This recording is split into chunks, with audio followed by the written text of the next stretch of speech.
नमस्कार, मैं हूं दिव्यांशी और आप देख रहे हैं CGNN लाइव। बारसेदेवा नक्सली संगठन का एक बड़ा और प्रभावशाली चेहरा रहा है। उस पर 50 लाख रुपए से अधिक का इनाम घोषित था। हिडमा के एनकाउंटर के बाद उसे नक्सलियों की सबसे खतरनाक मानी जाने वाली PLG बटालियन नंबर 1 का कमांडर बनाया गया था। इसके बाद से वह संगठन की सैन्य रणनीति और बड़े हमलों के अहम भूमिका निभा रहा था। नक्सली संगठन की बटालियन नंबर 1 का सबसे खतरनाक दस्ते के तौर पर जाना जाता है। इस बटालियन का असर खासकर दंतेवाड़ा, बीजापुर और सुकमा जिलों में रहा है। इस टीम के पास AK-47, इंसास, SLR, स्पाइनर गन जैसे अत्याधुनिक हथियार मौजूद थे। टेकलागुडेम, बुरकापाल, मिनपा, ताड़मेटला और टहकवाड़ा जैसे बड़े नक्सली हमलों के पीछे इसी बटालियन का हाथ रहा है, जिनमें सुरक्षा बलों के सैकड़ों जवान शहीद हुए हैं। पिछले कुछ वर्षों से सुरक्षा बलों के लगातार अभियानों से नक्सली संगठन कमजोर पड़े हैं। बटालियन नंबर 1 को भी फोर्स ने काफी हद तक बैकफुट पर ला दिया है। जंगलों में दबाव बढ़ने, सप्लाई लाइन टूटने और लीडरशिप खत्म होने से नक्सलियों में डर साफ नजर आ रहा है। इसी दबाव का नतीजा माना जा रहा है यह संभावित सरेंडर। केंद्र सरकार से नक्सलवाद खत्म करने के लिए निर्णायक अभियान चला रही है। नक्सलियों के सामने अब 2 ही रास्ते हैं, या तो सरेंडर करें और पुनर्वास योजना का लाभ लें, या फिर हथियार उठाने की कीमत चुकाएं। केंद्रीय गृह मंत्री अमित शाह ने साफ तौर पर मार्च 2026 तक देश को नक्सलवाद मुक्त करने का लक्ष्य रखा है। साल 2025 नक्सलवाद के खिलाफ निर्णायक साबित हुआ है।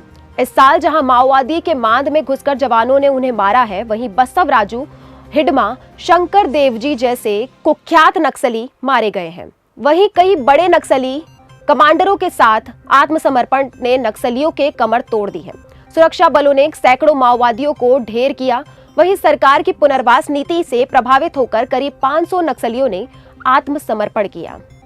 पिछले 1.5 साल में मारे गए टॉप नक्सली लीडर पद बसवराजू, महासचिव, पोलित ब्यूरो मेंबर, जयराम उर्फ Chalapathi, central committee member, Vivek उर्फ Prayag Manjhi, central committee member, Narasimha Chalam उर्फ Gautam, central committee member, Gajarla Ravi, central committee member, Modem Balakrishna उर्फ Bhaskar, central committee member, Sahdev Soren उर्फ Prayag, central committee member, Raju उर्फ Katta Ramchandra Reddy, central committee member, Kosa उर्फ Kadari Satyanarayana Reddy, central committee member, Madvi Hidma उर्फ Santosh, central committee member, Ganesh Uike उर्फ चमरू दादा, सेंट्रल कमेटी मेंबर, सुधीर उर्फ सुधाकर, DKSZCM, कुढ़ामी जगदीश, DKSZCM, रेणुका उर्फ भानु, जंगू, नवीन उर्फ मधु, महुगुला भास्कर राव, रणधीर नीति उर्फ निर्मला, रूपेश जोगन्ना, दसरू राजे, मचेलियाल DVC सचिव, Bhaskar Renuka, central region bureau press team member. Barse Deva के सरेंडर की आधिकारिक पुष्टि होती है तो यह नक्सल विरोधी अभियान में अब तक की सबसे बड़ी सफलताओं में से एक होगी। इससे बस्तर में सक्रिय नक्सली नेटवर्क को बड़ा झटका लगेगा और शांति की दिशा में एक मजबूत कदम माना जाएगा। बारसेदेवा जैसे बड़े नक्सली कमांडर का संभावित सरेंडर यह साफ संकेत देता है कि नक्सली संगठन अब अंतिम दौर में पहुंच चुके हैं। सुरक्षा बलों की लगातार कार्रवाई, शीर्ष नेतृत्व का खात्मा और सरकार का पुनर्वास नीति ने नक्सलियों के सामने विकल्प सीमित कर दिए हैं। सरकार का लक्ष्य मार्च 2026 तक देश को नक्सलवाद से मुक्त करना है और हालिया घटनाएं उसी दिशा में मजबूत कदम मानी जा रही है। अब नजरें आधिकारिक पुष्टि पर टिकी है, क्योंकि अगर ये सरेंडर कंफर्म होता है तो बस्तर में शांति बहाली की राह और मजबूत होगी। नक्सल संगठन में बस्तर के अलग अलग इलाकों में करीब 200 से 500 आर्म कैडर के नक्सली के बचे हुए हैं, जो टुकड़ों में यहाँ वहाँ छिपे हुए हैं। नक्सलियों का महाराष्ट्र, मध्य प्रदेश, छत्तीसगढ़ यानी MMC जोन पूरी तरह से खत्म हो गया है। उत्तर बस्तर और मार डिवीजन में भी नक्सलियों का लगभग सफाया हो गया है।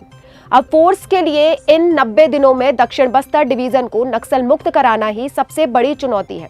जानकारी के मुताबिक दक्षिण बस्तर के जंगलों में ही देवा और पापा राव अपने साथियों के साथ अलग अलग टुकड़ियों में छिपे हुए हैं, जबकि मिशिर बेसरा झारखंड में है।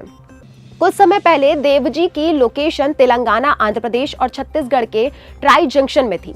हालांकि वह बार बार ठिकाने बदल रहा है।